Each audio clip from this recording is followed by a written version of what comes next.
সুন্দরবনে থামছে না হরিণ শিকার। শিকারীর ফাঁদে প্রতিনিয়ত প্রাণ হারাচ্ছে শত শত হরিণ।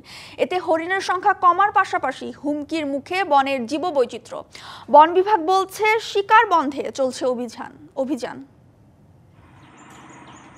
সুন্দরবনের ঢাংবাড়ি, চাঁদপাই, কচিখালী, হারবাড়িয়া ও কয়রায় নানা কৌশলে চলছে হরিণ শিকার।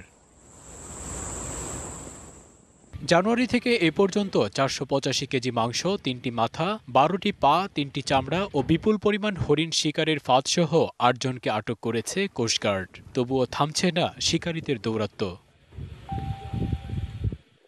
হরিণের মাংস বিক্রি হয় উচ্চমূল্যে, পাশাপাশি চামড়া ও হাড় দিয়ে ঘর সাজানো সহ বিভিন্ন সামগ্রী তৈরির চাহিদা থাকায় অবৈধ এ পেশায় জড়িয়েছে স্থানীয় অনেকেই। টানা সপ্তমবারের মতো বেস্ট টিস্যু পেপার ব্র্যান্ড হিসেবে স্বীকৃতি পেয়েছে বসুন্ধরা টিস্যু। শিকার বন্ধে প্রশাসনের নজরদারি বৃদ্ধির দাবি সচেতন মহলের। আমরা চিলাইকন, সুন্দরতন সব জায়গায় হরিণ শিকারি বাড়িয়ে গেছে। আমি চাই প্রত্যক্ষ যারা এই হরিণ শিকার করে তাদেরকে জন্য ব্যবস্থা নিক প্রশাসন। আমার মনে হয় যে এরা সুন্দরবনের লোক পাঠাই এই হরিণ শিকারগুলো করাই এই ব্যবসাগুলো আছে। কোস্টগার্ড ও নৌপুলিশের সমন্বয়ে যৌথ টহল দিচ্ছে বন বিভাগ।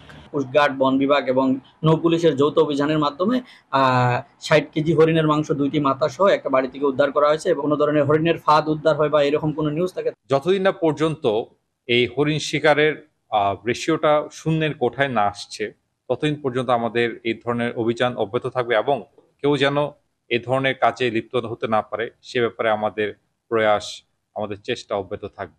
জীববৈচিত্র্য রক্ষায় প্রশাসনকে আরও সচেতন হওয়ার আহ্বান এলাকাবাসীর। DBC news desk.